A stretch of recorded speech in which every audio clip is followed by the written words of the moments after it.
Mi marido mi dejó encerrada con mi madre en el sótano de nuestra propia casa. Lo que sentí en ese instante, el metal de la puerta cerrándose, la llave girando desde fuera, el eco seco que quedó suspendido como si alguien hubiera perforado el aire, fue una traición hecha sonido. La oscuridad cayó sobre nosotros tan de golpe, que tuve que esperar unos segundos para entender que había perdido la visión. Que mis manos no encontraban más que un frío húmedo y que la respiración de mamá, a mi lado, era pequeña pero contenida. Hubo un tiempo en que creí conocer la cara de la seguridad. Ahora esa cara tenía nombre y un gesto perfecto de bondad que me engañó durante un ostat mi lamo. Elena. Mi case con Marco has tres ecos. Marco era atento, detallista, el tipo de hombre que recordaba fechas pequeñas sin que se lo pidieras, que traía rosas a casa sin razón aparente, que hacía reír a mi madre con comentarios tontos que en el fondo yo también encontraba encantadores. Todo se fue volviendo una trama bien tallada hasta que una tarde, por accidente, encontré papeles escondidos en un cajón que no me pertenecía.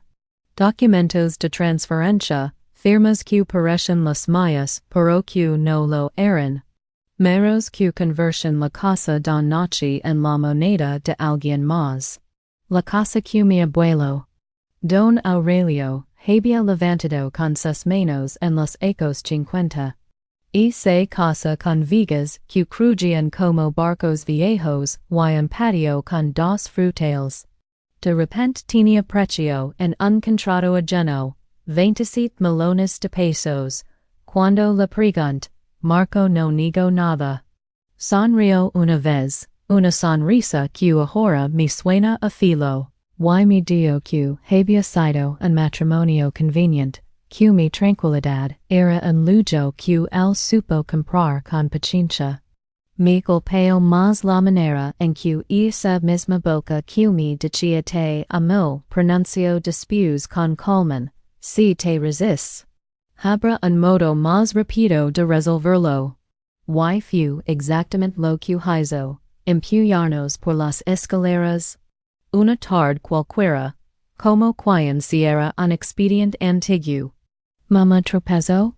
La sujeta tiempo y ambas terminamos empujadas al sótano, con la puerta metálica que cerró con el golpe final de su traición, el sonido de la llave, girando quedó encerrado en mis oídos como un latigazo.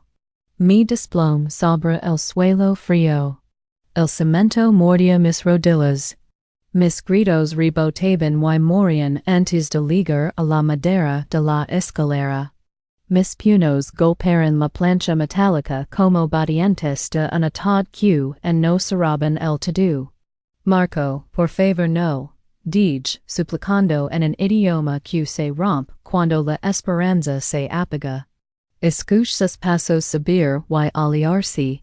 Y después, silencio. La oscuridad era tan densa que no distinguía a mi propia mano a centímetros del rostro. El pánico me tomó en olidas. Lloré con una violencia que embarró las lágrimas en la garganta y me dejó sin voz.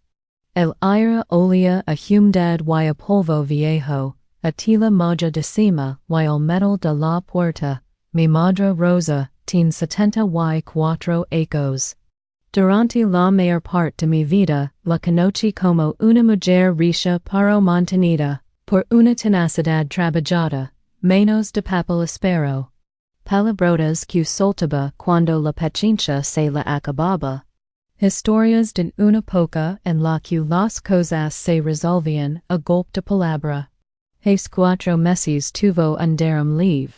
No fue letal, gracias a Dios, pero la dejó más frágil, con la memoria a trompicones y el movimiento medido.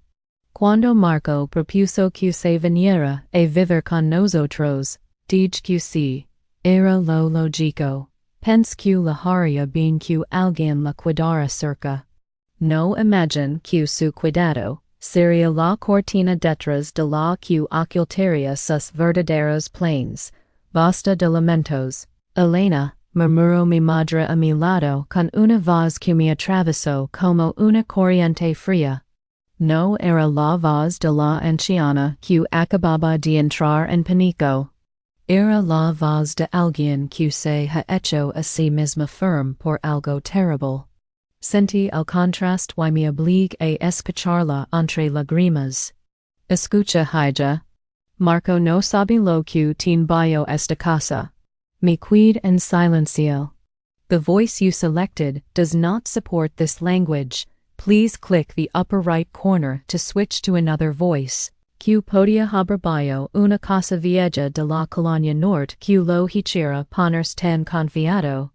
Ella me explicó con la paciencia de quien sabe que las palabras han de ser impartidas, como medicina concentrada. Los Aurelio no solo fueron comerciantes. Tu abuelo guardó más que libros de cuentas. En los ecos 60 y 70, en las horas en que el país estaba tenso, Don Aurelio rentó protección a sí mismo con información. Compraba datos, vendía confidencias, atesoraba secretos de quienes movían poder.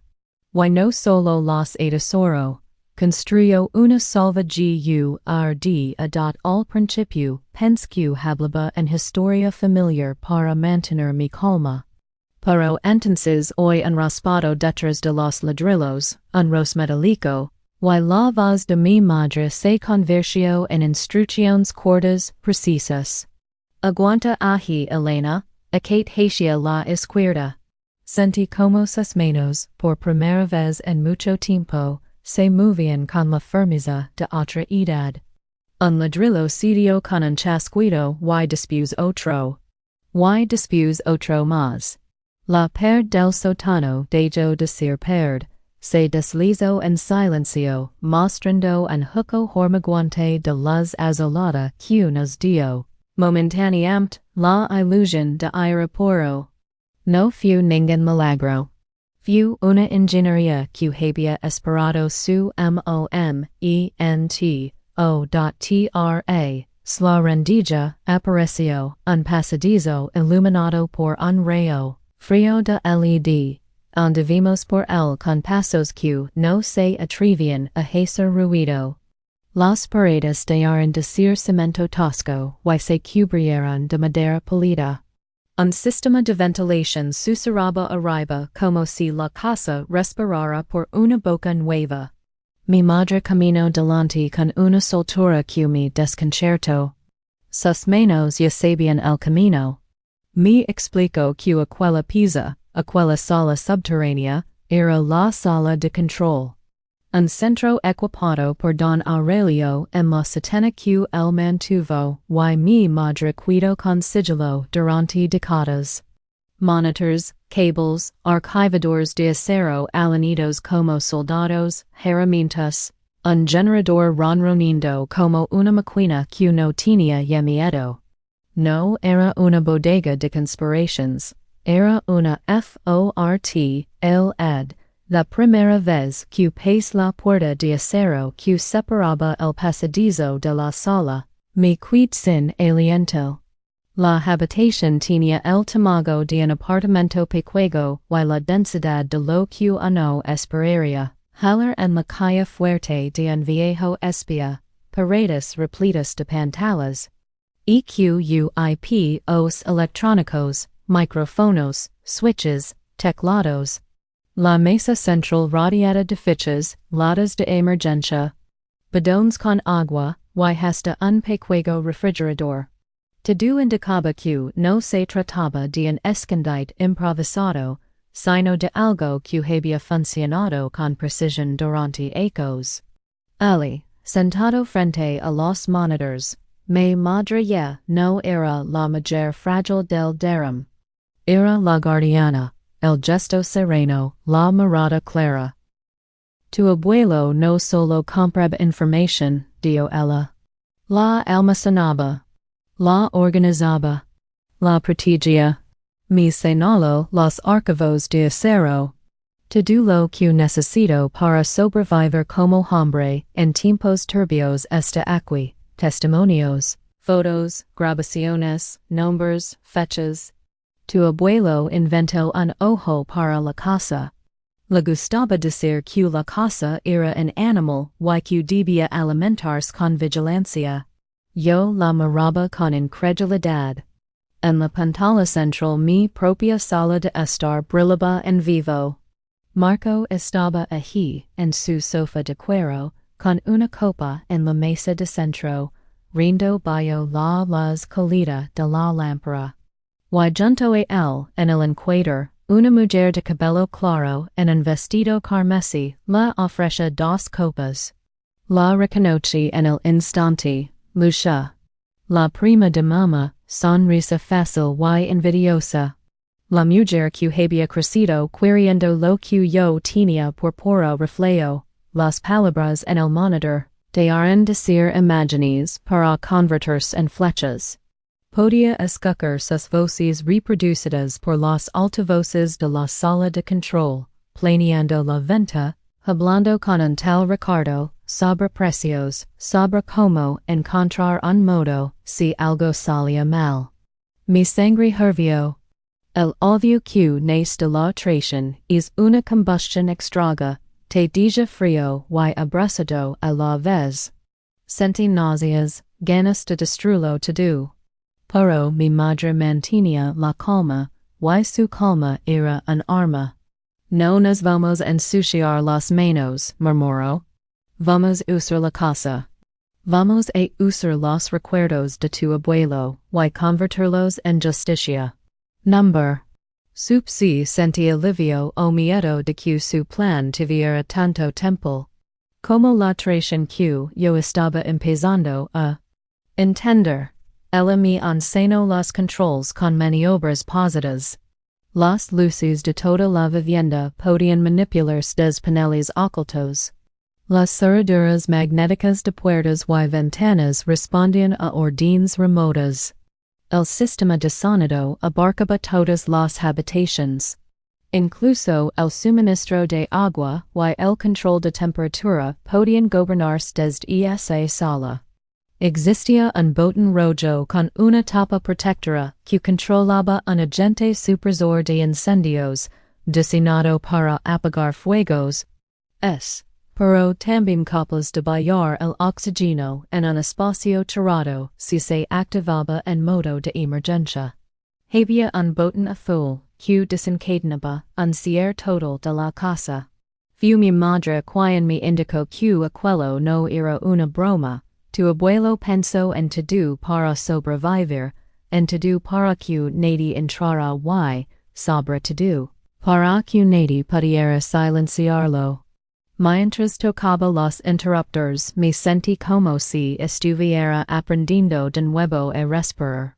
Cada palanca me daba una capacidad que me había sido negada por el marido que abusó de nuestra confianza. La primera lección práctica, luego antes de lo que esperaba. Mi madre tomó un auricular y me lo pasó. Primero hay que hacer saber que la casa no es solo ladrillo, dio con esa voz firme. Pulsó un botón y alguien más estuvo dentro del salón de inmediato. El candelabro comenzó a parpadear con un patrón deliberado, como si la casa enviara un mensaje en código. Marco se quedó mirando hacia arriba con una mezcla de fastidio y confusión. Lucia se acurrucó junto a él, riendo con nerviosismo.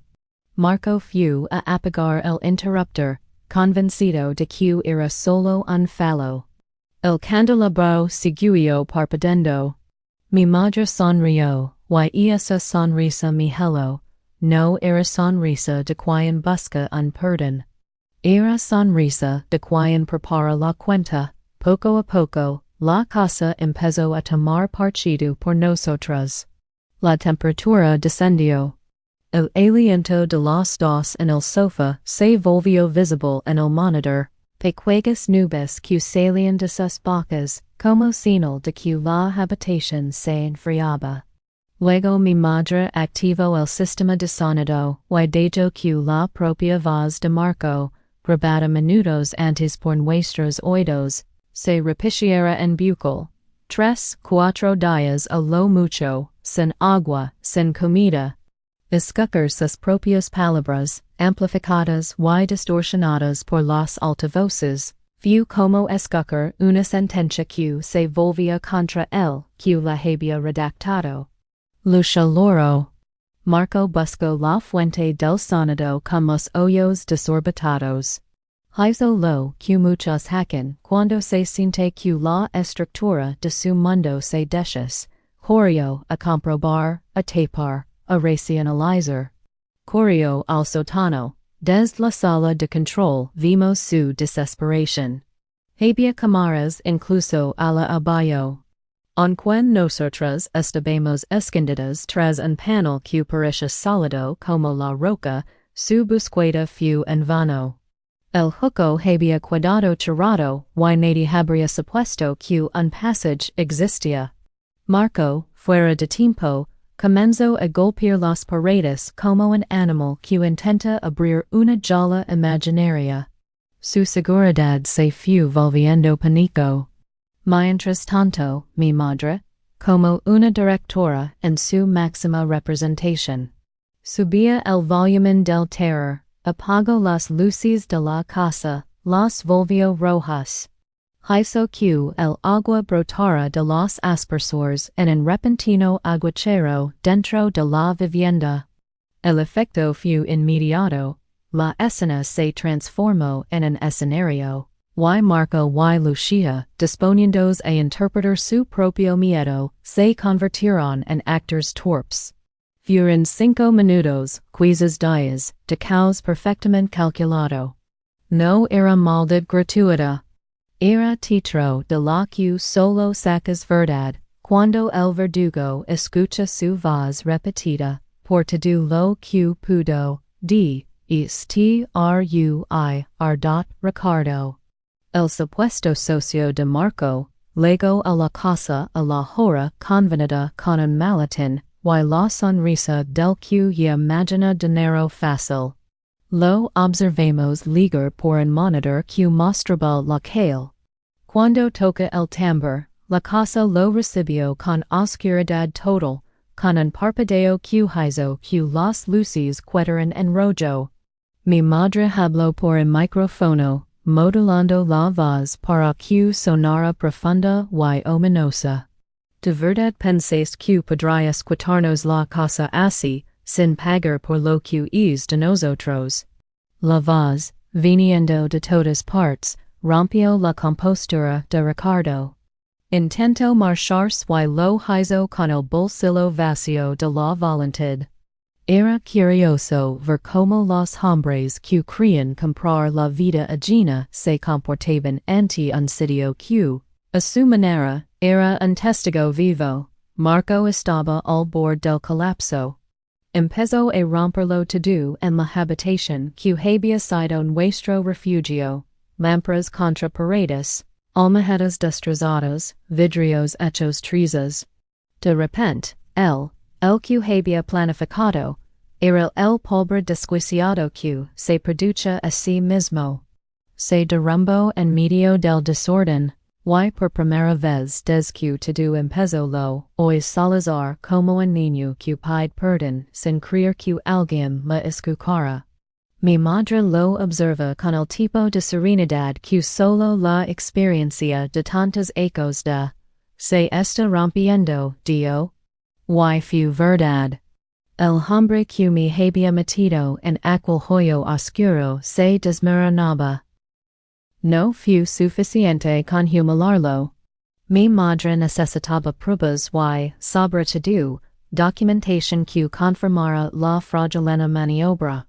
Había un cajón en la oficina de Marco don guardaba papeles, y la llave de ese cajón había estado en mi presencia muchas veces. Pero, esa noche, desde los paneles, mi madre me indicó un passage más pequeño que nos condujo hasta detrás de un panel en la oficina, un túnel angosto, verde con luces de emergencia. otro laberinto secreto. Me entrego una leve diminuta, y mi dio que me precipitaria 10 minutos, que fuera, y viniera. Fu una carrera que la casa conoce, me desliz por la ranura, abrio cajon y tom los documentos. El corazón me lacia con una violencia que pense que romperia mi costado. Volví por el pasadizo con las manos temblorosas y el portafolio lleno de pruebas. Lo que sentí fu una mezcla extraña, alivio, poder y un vértigo muy profundo. Mientras tanto, en la sala principal, Marco y Lucia discusión. La tensión crecía, las palabras se transformaban en golpes. Arruinaste mi vida, gritó Lucia en un momento de rabia. Ti me prometiste otra cosa, respondió él. Y las sirenas finalmente se oyeron afuera. Alguien había llamado a la policía, aunque no supimos quién. En la sala de control, mi madre sonrió y me dijo, ahora. Con un movimiento preciso liberó la cerradura principal. Los agentes irrumpieron en la casa siguiendo órdenes, escaneando cada rincón. Marco quedó tan preso de su delirio que corrió al sótano en busca de un pasaje que ya no estaba a su alcance. La policía le encontró allí abajo, golpeando paredes, hablando de voces que se comían a las personas, y de paredes que se movían. Lo esposaron.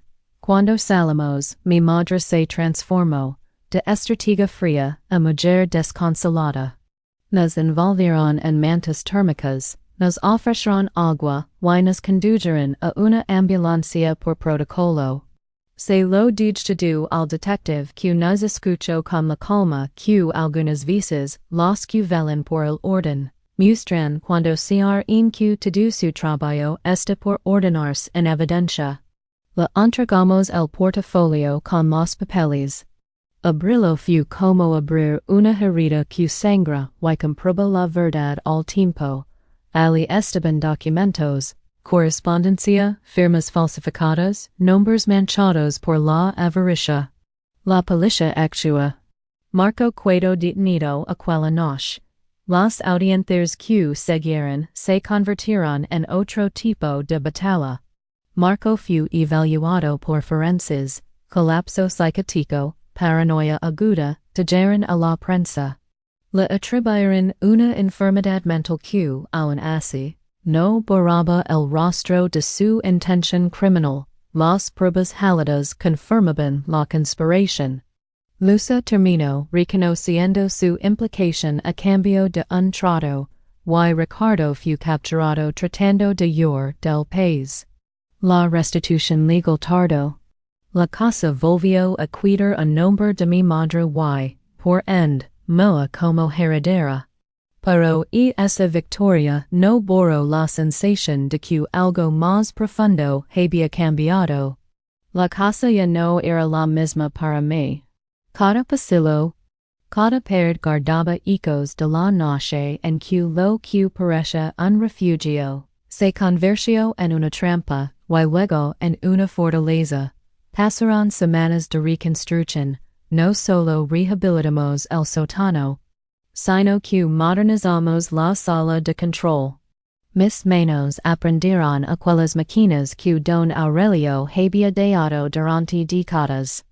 Reemplazamos monitores viejos por pantallas nítidas, modernizamos los sistemas con respaldo solar, optimizamos el ventilador y el generador.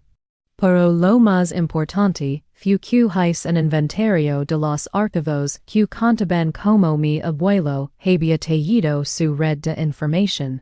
Entre cientos de carpetas encontré un sobre con mi nombre en la caligrafía de mi abuelo. Al abrirlo, dentro había una carta manuscrita y una leve pequeña. Si estás leyendo esto, significa que los secretos te buscarán cuando más los necesitabas, decía la letra. Hey, otro nivel. Una sala don guard el legado que protegió a nuestra familia. Use esta leve con prudencia.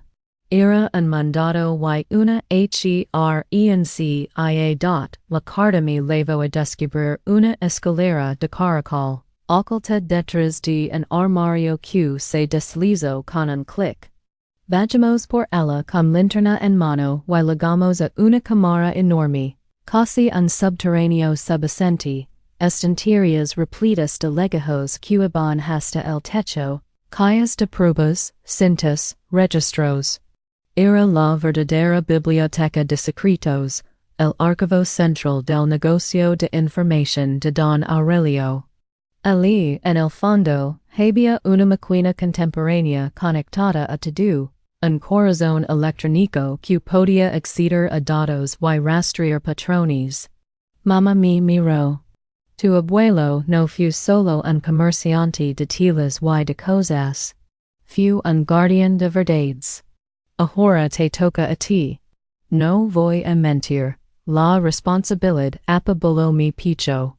Tener en las manos material capaz de destruir carreras, familias enteras y a veces, ejercer justicia por fuera de los tribunales, te coloca ante un dilema moral.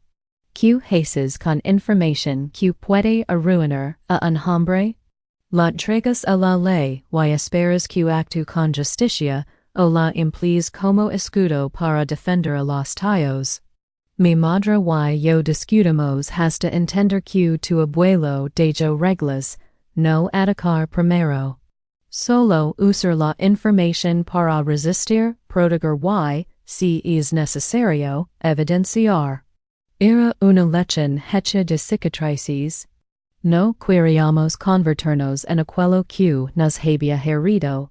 El tiempo me enseñó que la venganza no es satisfactoria, si te cambia por dentro, pero también me mostró que la vigilancia, bien usada, puede ser un acto de amor.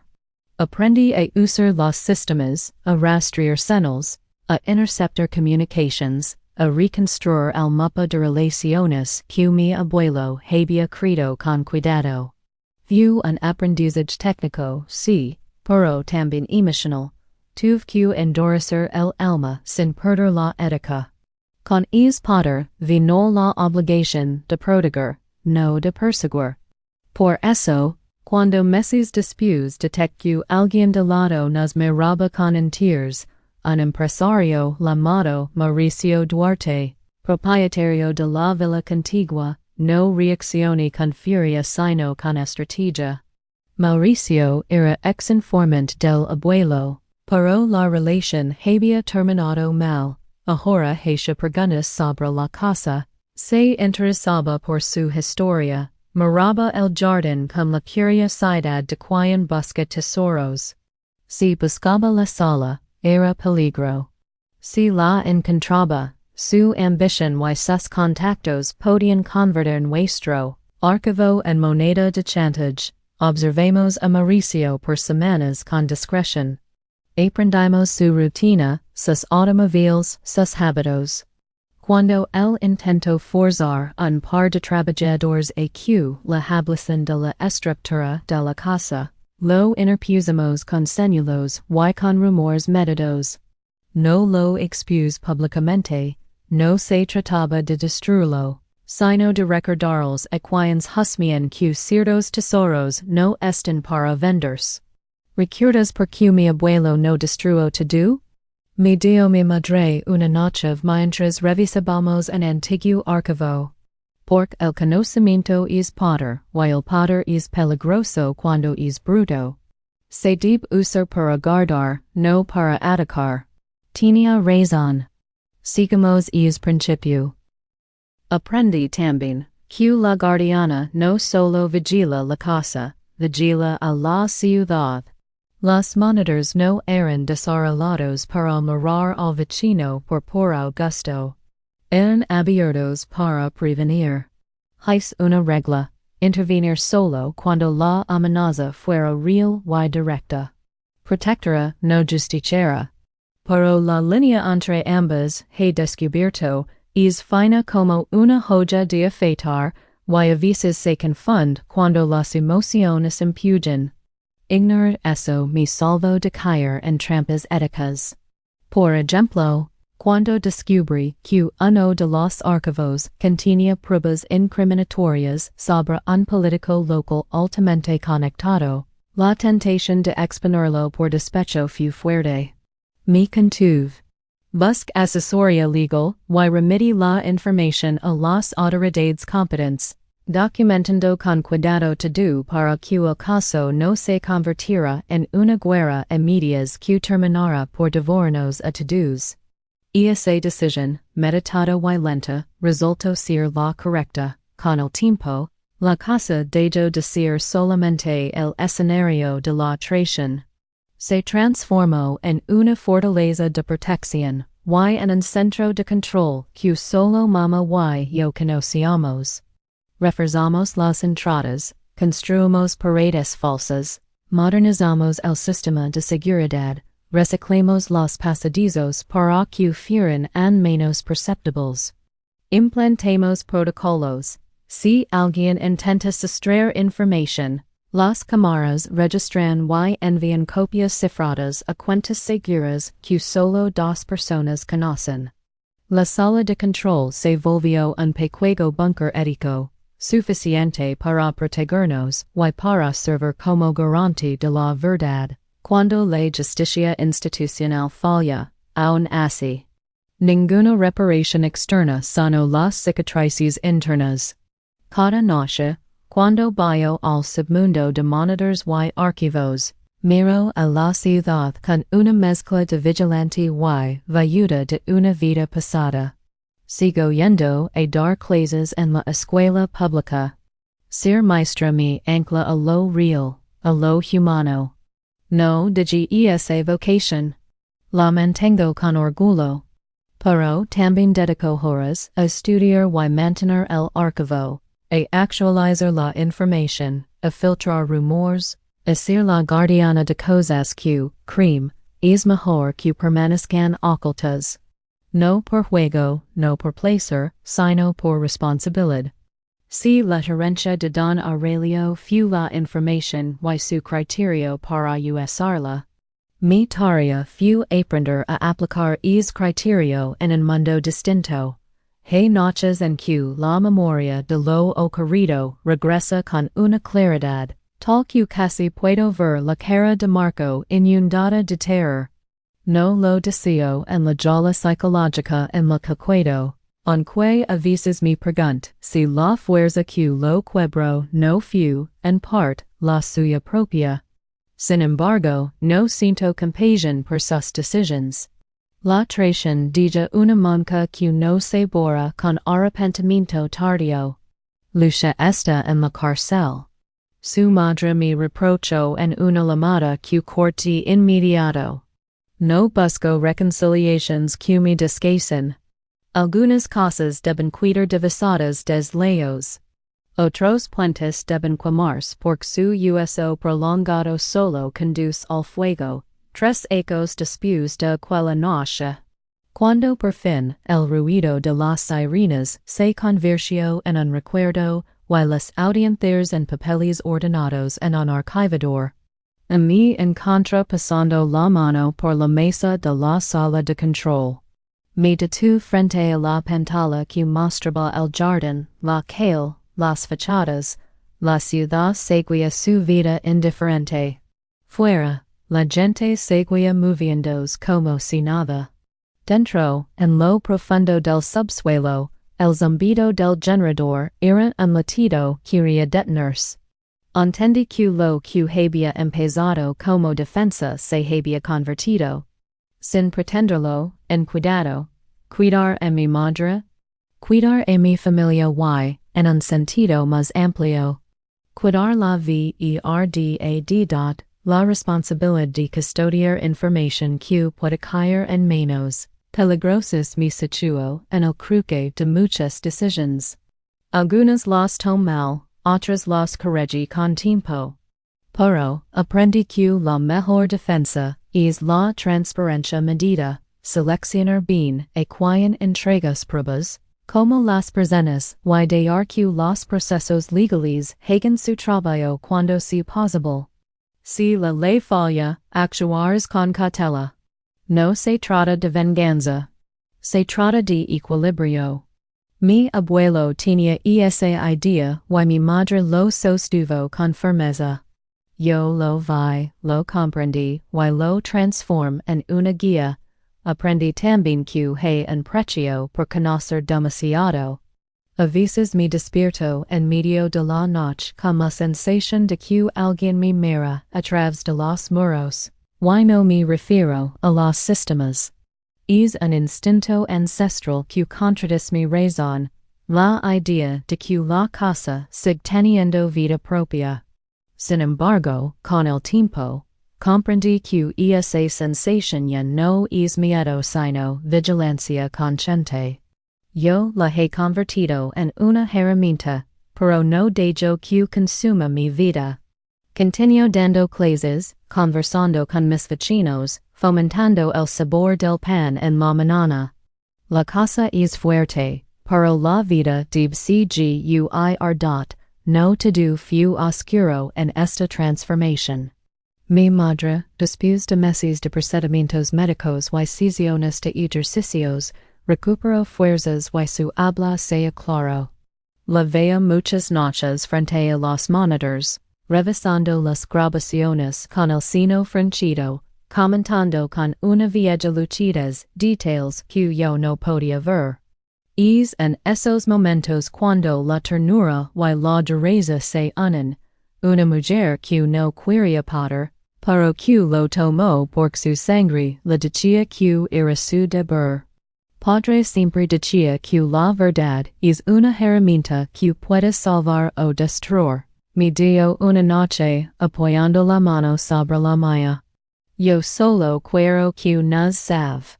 Asentí con la cabeza hoy, cuando vaya al bunker, a veces me pongo una taza de café frente a los monitors y dejo que el mundo pase.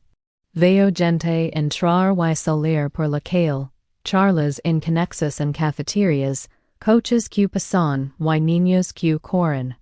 La ciudad es la misma que siempre fue. Un entramado de pequeñas historias que ignoran la nuestra la noche de la traición. Mi casa por dentro es diferente. Cada cuadro tiene una cámara detrás. Cada toma de luz puede apagarse y cada ventana puede cerrarse con cerrojos que no se ven. No lo hago por miedo. Lo hago por prudencia. Con el poder entendido y con límites, la vida resulta más segura. A veces la gente me pregunta si volvería a casarme, si confiaría de nuevo, si permitiría que alguien entrara a mi mundo íntimo. No tengo respuesta simple. Sí, confío en la gente que lo ha ganado. No volvería a entrar la casa en la ley de mi vida, y quien no pruebe que respeta esos límites. Y sí. Seguiré siendo maestra porque mi vocación fue la que me ancló cuando todo se desmoronó. Enseñar a niños a leer me recuerda que el mundo se compone de momentos pequeños que cuentan más que cualquier herencia oculta. Hay días en que el peso de lo que custodiamos se siente insoportable. No porque los archivos son pesados, sino porque sé que algún día, cuando yo ya no esté, alguien tendrá que decidir qué hacer con es legado. Por eso, uno de mis últimos actos fue dar instrucciones claras, protocolos, claves, dos leyes físicas y tres digitales.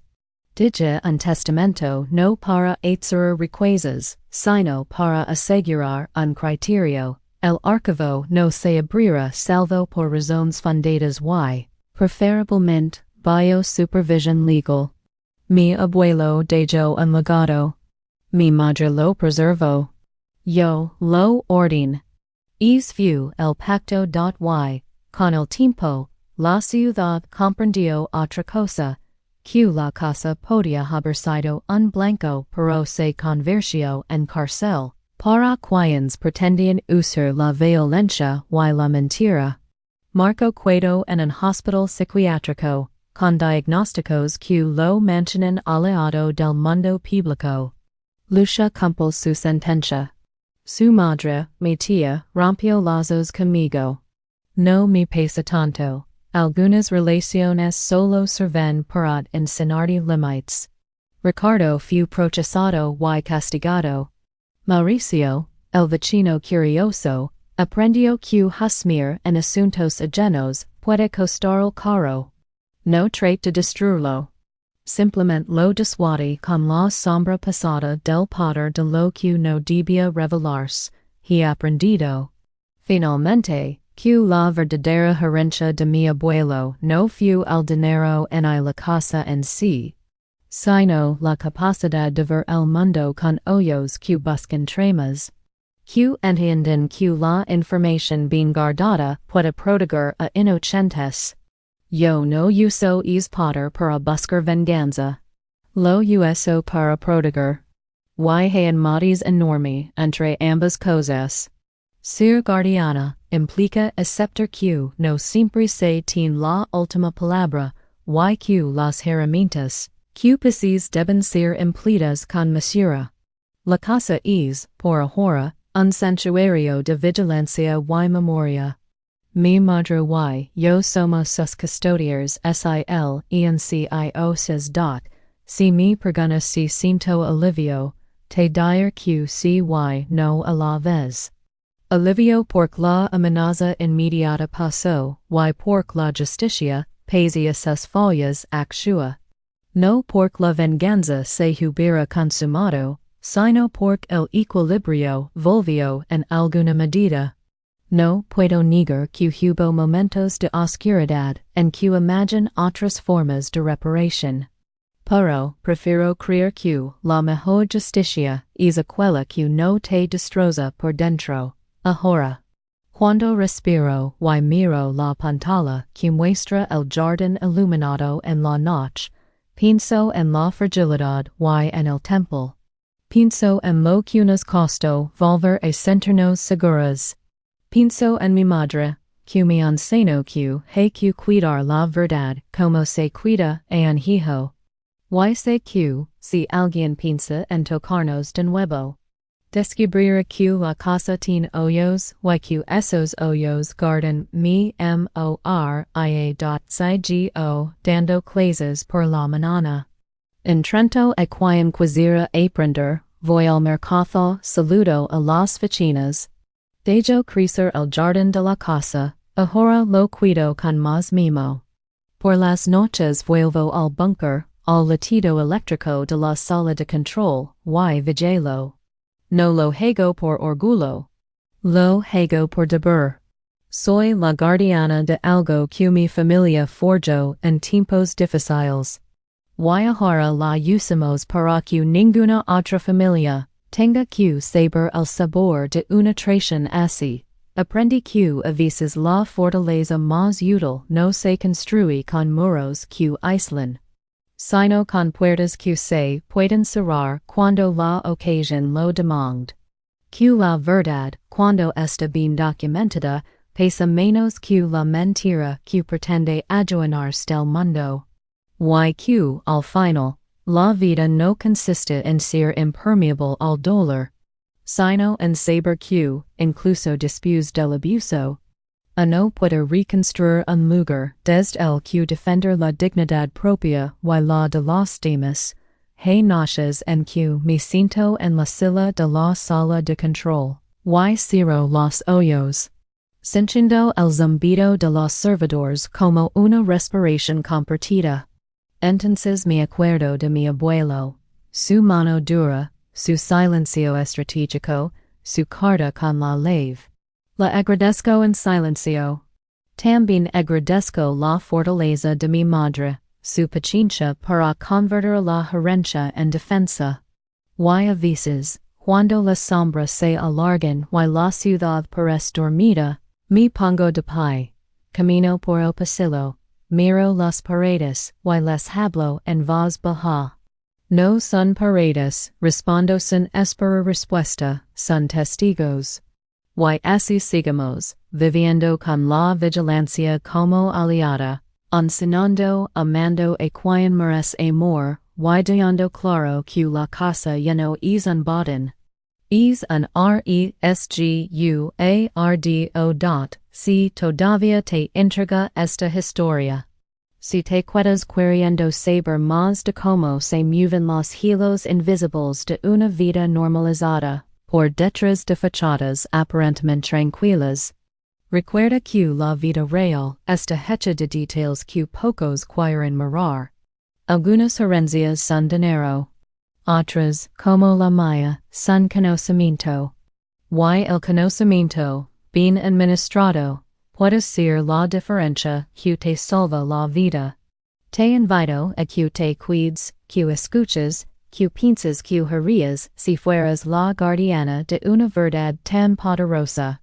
Si quieres seguir acompañándome, suscríbete y comparte desde donde me escuchas. Siempre es un placer saber que estas historias no se cuentan en vano. Nos vemos en la siguiente vigilia, cuando la noche vuelva a empujar sus secretos hacia la superficie y la casa, una vez más, pruebe que sus paredes saben mirar.